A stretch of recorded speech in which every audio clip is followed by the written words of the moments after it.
poet, one who is especially gifted in the perception and expression of the beautiful. Dandelions. They're my favorite flower. You could eat them in a salad. Yeah. I've never done that, but I mean, I've heard that you can do that. Well, I mean, like, I hate the hate that they get. Yeah, everyone's always like, roses are red, and fuck dandelions. That doesn't make any sense. Alright, welcome to Destination Detour, the poetry podcast that gets lost on purpose. I'm your host, JM Romig, and with me is your co-host, the amazing Shawn King. Thank you, I'm glad to be here.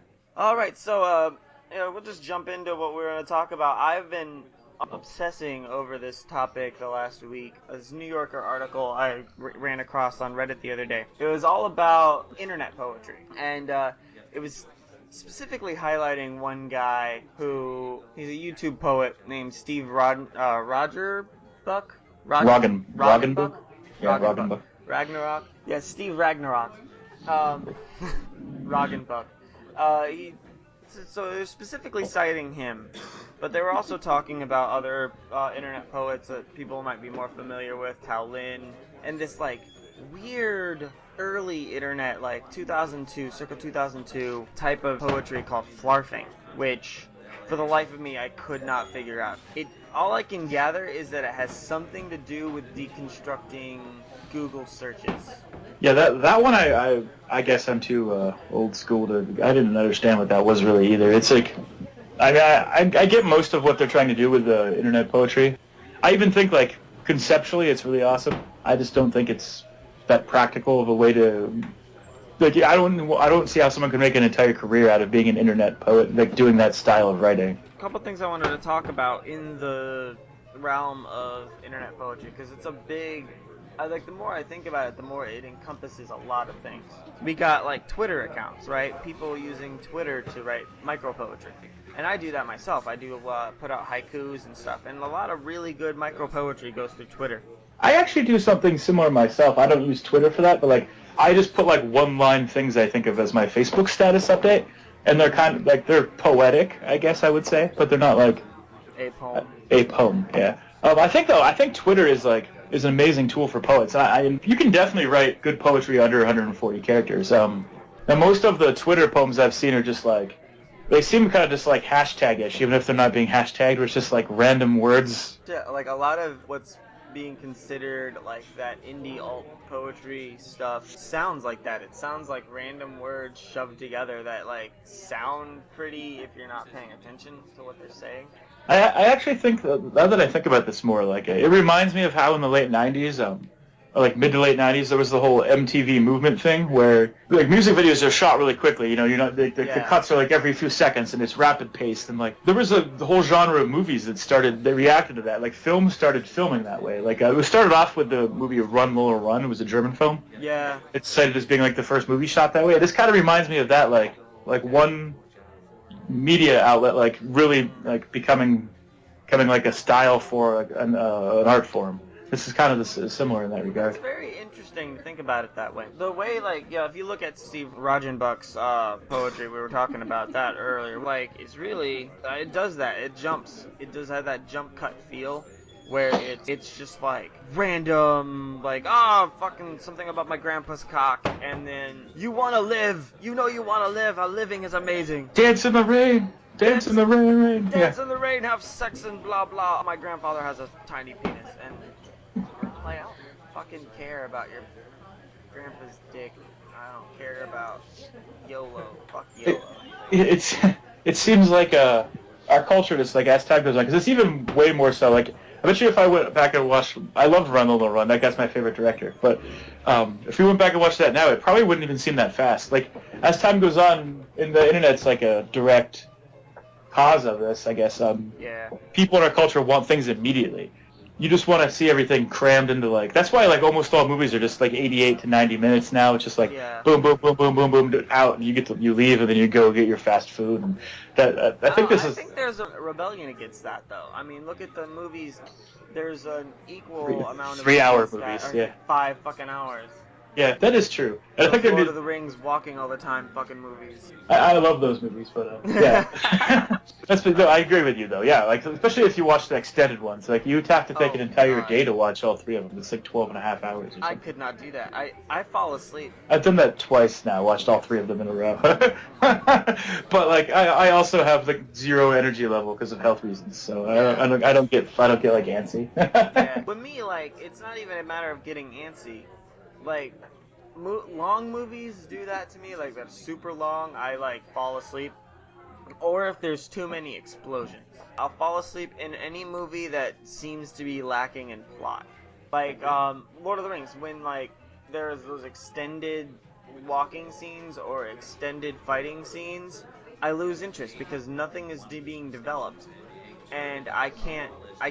My interest does not stay with action; it stays with development of story. Interestingly enough, have you read the books for Lord of the Rings? No, I've read The Hobbit.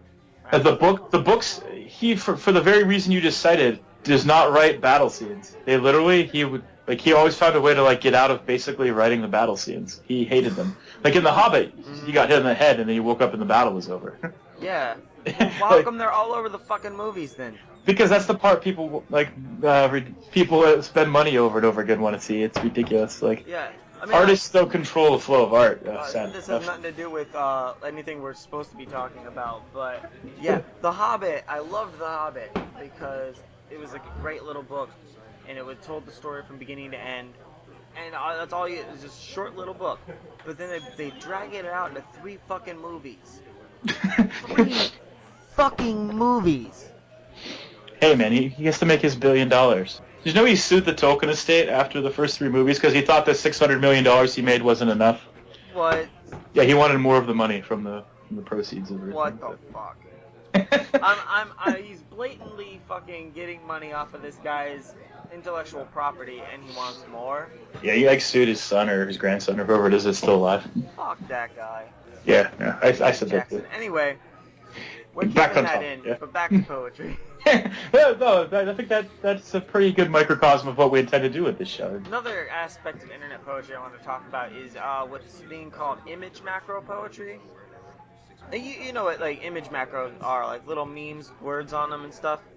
Yeah, it's like a picture of Shakespeare that'll say something like prose before hose or something similar to that. Yeah. Yeah. Well, like there are poets out there doing like what is this essentially poetry with it, where they're putting like different poetic statements on it, or like Peter Valentine, this guy, he's been doing this since like 2003.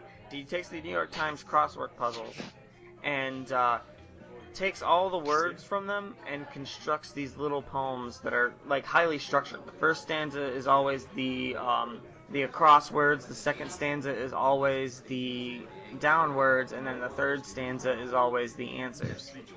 And then he puts them on image macros and throws them up on Facebook and Reddit and his own little website.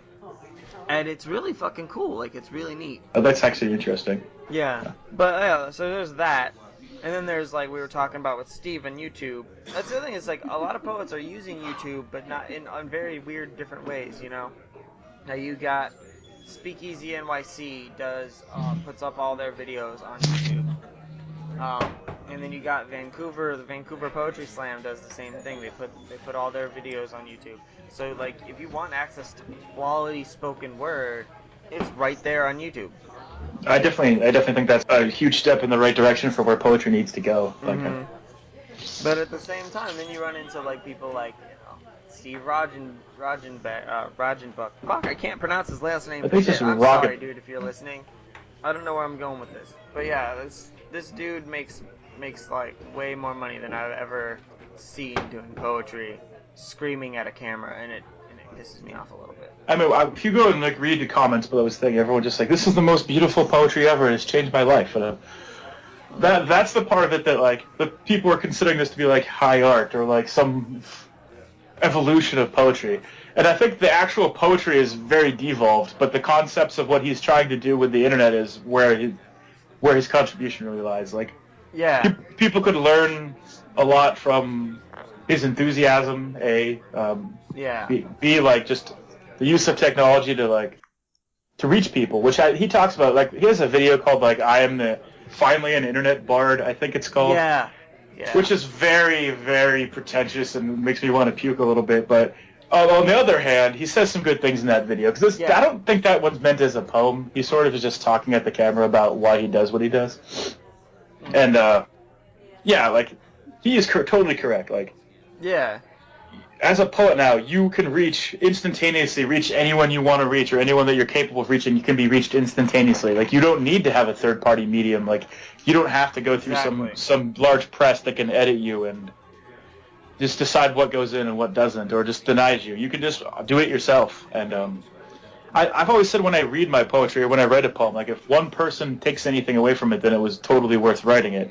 So, I mean, I guess in that regard, his poetry is his style of writing is worth him doing because he's reaching people. I take umbrage with the fact that it's being viewed in this like scholarly, poetic way, and he gets an article in the New Yorker that's actually about his words. Like if they just talked about like his value as a YouTuber, like I kind of view him like Jenna Marbles, like exactly. Except I actually understand what she's saying more than I understand what he's saying. I mean, that's the thing is like he get. Like the fucking New Yorker talks about this guy like he's making high art. And meanwhile, I go to Poets Hall and am floored by people that are 10 times the poet he is. In the fucking open mic.